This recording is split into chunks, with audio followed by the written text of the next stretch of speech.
Di kelas sebelah lagi. Kali ini saya akan membahas tentang fungsi rumus.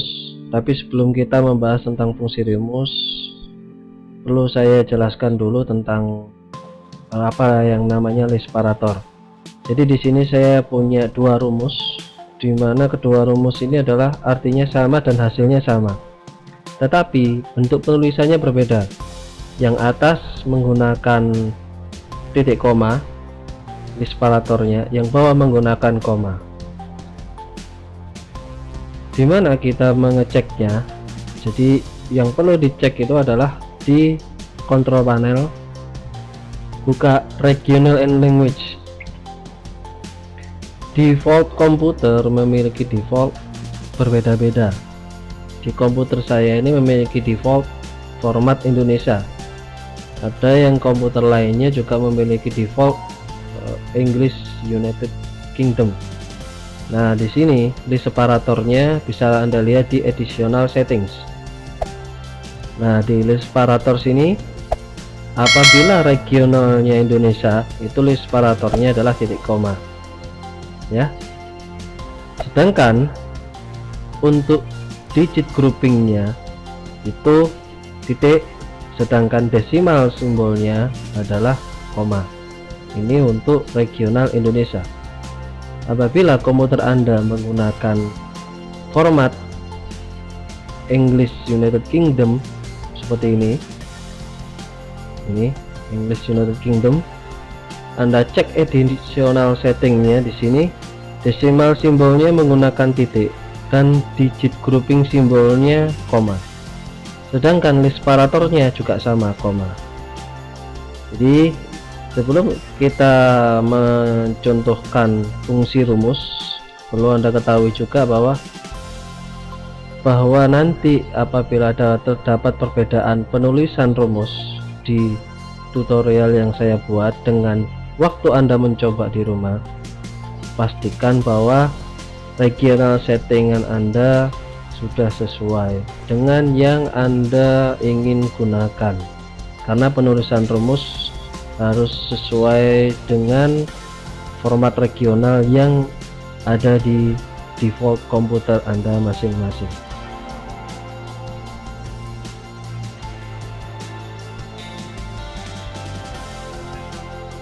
Dua fungsi selanjutnya, yaitu dua fungsi terakhir yang memang fungsi untuk bisa mengolah data, yaitu adalah fungsi lookup dan fungsi VLOOKUP. Saya akan coba bahas satu-satu. Di sini saya tambahkan field, saya tambahkan sheet ya. Saya tambahkan sheet yang keempat. Saya buat data seperti ini. Di sini mengartikan bahwa ada tabel acuan informasi tentang bus, dimana kode B adalah tipe busnya adalah bisnis, E itu ekonomi, S itu suite, dengan tarif yang sudah ditentukan.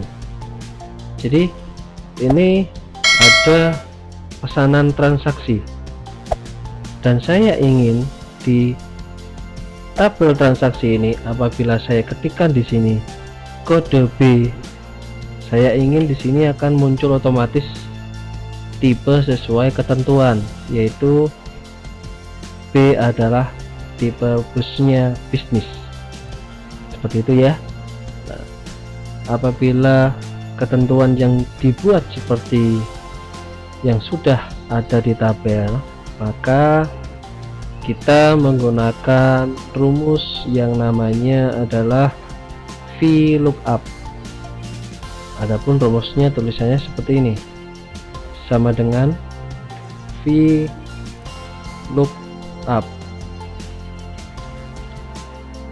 Setelah itu seperti kayak fungsi rumus yang lainnya, setelah nama rumus diberi kurung buka. Nah, di sini ada ketentuan. Oke, kita coba satu-satu sambil difahami. Lookup value, saya berikan nilai dari B1. Maaf, di sini saya beri B1, sorry B2 maksudnya ya. Di sini karena sel B2, karena yang lurus dengan C2. Ini lookup value nya. Setelah itu titik koma, tabel array. Tabel array-nya saya isi dari tabel ketentuan dan saya beri tanda dolar sebagai kunci. Oke, nanti saya jelaskan satu persatu. Kemudian apa, titik koma, call index. Di sini saya beri nilai 2. Kemudian titik koma lagi, ring lookup. Di sini ada keterangan apabila match atau exact match. Saya beri true. Oke, setelah itu saya enter. Nah, keluar nilainya bisnis. Seperti itu. Jadi kita kembali lagi, kita coba bahas satu persatu. Di sini penulisan rumus sama dengan VLOOKUP. Nah, VLOOKUP, setelah itu lookup value. Lookup value itu adalah nilai yang digunakan untuk acuan.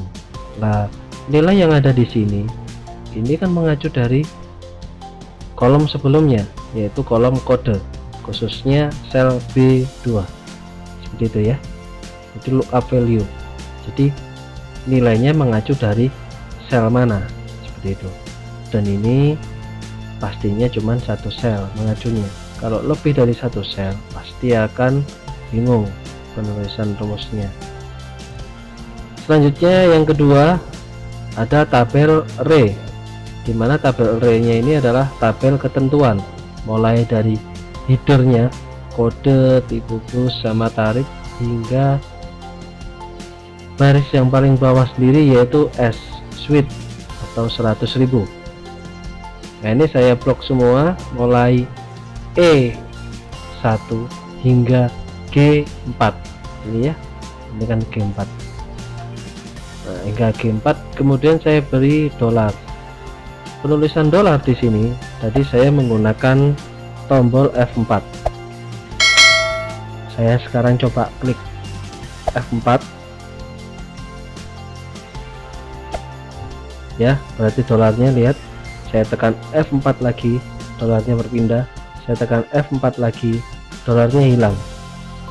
Saya tekan F4 lagi, akan terdapat dolar di depan G dan 4, dimana artinya di sini dari tabel array saya berikan kunci bahwa apabila rumus ini di copy paste di bawahnya tidak akan terjadi perubahan nilai di tabel array karena sudah saya berikan kunci, dimana tanda kunci sebuah nilai ini ditandakan dengan tanda dolar. Di sini tanda dolar ada dua, ada di depan kolom, ada yang di depan baris. Satu ini baris ya, baris ke satu. Kalau E ini kan nama kolom. Oke, apabila tanda dolarnya di depannya nama kolom, berarti kolom itu tidak akan bisa berubah-ubah. Apabila tanda dolarnya ada di depannya nomor baris, berarti baris itu tidak akan berubah-ubah apabila di copy pastekan ke sel yang lainnya. Tetapi apabila salah satu saja, mungkin di baris saja tetapi di kolomnya tidak terdapat dolar, berarti kolom bisa berubah-ubah tetapi baris tidak bisa berubah-ubah, tetap di angka 1. Kira-kira seperti itu penjelasan untuk fungsi dari dolar. Nanti bisa dicoba sendiri, praktekkan. Kemudian nilai selanjutnya adalah call index. Di sini saya beri nilai 2. artinya apa? Kolom indeks kedua. Di sini tabel array yang saya pilih dari ketentuan di sini memiliki 3 kolom. Kolom pertama, kolom kedua, kolom ketiga. Nah, saya ingin menampilkan di data kolom C atau tipe bus yang ada di tabel yang headernya warna kuning ini mengacu dari kolom tabel acuan yang kedua. Maka di sini saya akan isi nilainya adalah 2. Apa yang terjadi apabila kita mengisinya di sini adalah 3? Berarti akan diambil dari indeks ketiga, yang keluar di sini akan tarif. Maaf, di sini saya rubah 3. Berarti yang keluar di sini apabila diketik kode B, yang keluar di sini bukan tipe bus tetapi tarifnya. Seperti itu ya. Oke, sekarang yang terakhir adalah range lookup. Di sini ada pilihan true dan false. Ini untuk penentuan atau ketentuan nilainya itu eksak atau non eksak, seperti itu. Walaupun kita tanpa menggunakan, kita hapus seperti ini juga bisa menghasilkan nilai. Oke, hasilnya 50 ya. Karena B itu adalah kita tadi berubahnya jadi 3, di sini menjadi nilainya adalah indeks kolom ketiga yaitu tarif. Kalau kita kembalikan menjadi 2, apa yang terjadi? Seperti ini. Saya contohkan di sini, saya isi E S E yang belum apa B S E sudah semua ya, ini sini B lagi lah.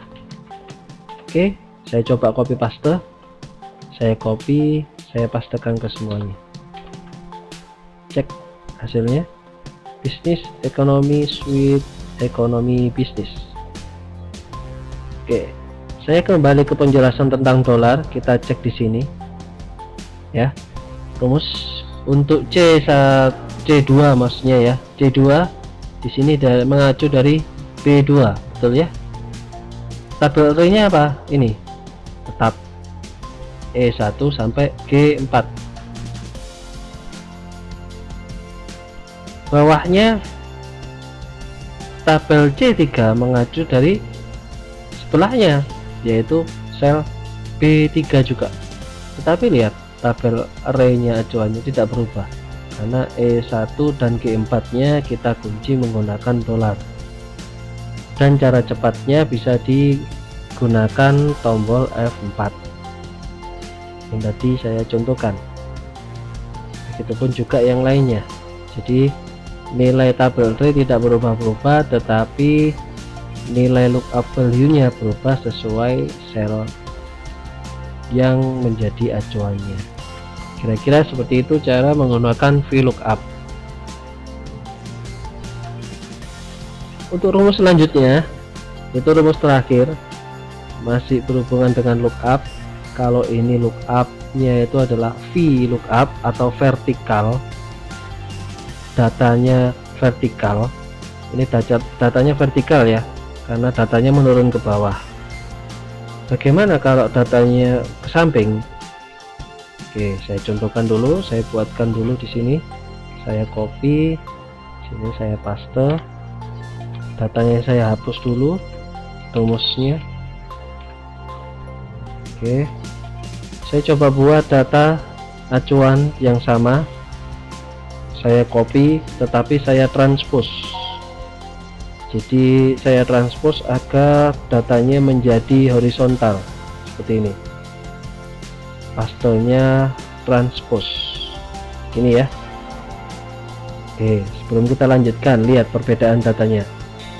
Di sini datanya barisnya menurun ke bawah. Jadi datanya menurun ke bawah itu artinya vertikal. Apabila datanya itu ke samping seperti ini menggunakan rumus yang namanya HLOOKUP ya, HLOOKUP. Kok datanya horizontal? Iya, ini kan, ini satu kolom ini artinya ya, ini horizontal karena kita mengambilnya. Ini menggunakan rumus HLOOKUP dengan maksud yang sama. Untuk menampilkan informasi di sini saya menggunakan rumus HLOOKUP sama dengan HLOOKUP kurung buka, kita mengacu dari mana, M2. Oke, kita ketik M2 titik koma, tabel array-nya kita blok di sini. Anda lihat saya langsung klik tombol F4 yang ada di keyboard, langsung otomatis semua diberikan dolar. Apabila tidak diinginkan kita bisa rubah, kita blok, kita klik F4 lagi, dolar akan berada di sisi baris. Kita klik dolar lagi, dolar akan ada di sisi kolom. Kita klik dolar, kita klik F4 lagi, dolar akan hilang. Kita klik dolar lagi, akan muncul seperti itu ya kira-kira. Kemudian titik koma, cek row indeksnya ke berapa. Oke, row indeksnya datanya ke 2, sama halnya dengan yang VLOOKUP di sini. Data kedua, selanjutnya yang paling belakang ring lookupnya tidak saya gunakan, langsung kurung tutup, hasilnya adalah sama. Saya copy juga hasilnya sama. Ini data yang menggunakan bentuk secara horizontal, ini vertikal, ini datanya horizontal samping ya. Ini kan datanya, nah, ini datanya. Nah, datanya menyamping ke kanan, itu disebut dengan data yang horizontal. Tapi kalau yang ini datanya turun ke bawah, nah karena turun ke bawah bentuknya adalah vertikal. Kalau ini datanya menyamping ke kanan, ini disebut horizontal. Kira-kira seperti itu. Ini rumus yang bisa saya jabarkan untuk yang pertama kalinya membahas tentang rumus Excel. Sekian dan terima kasih.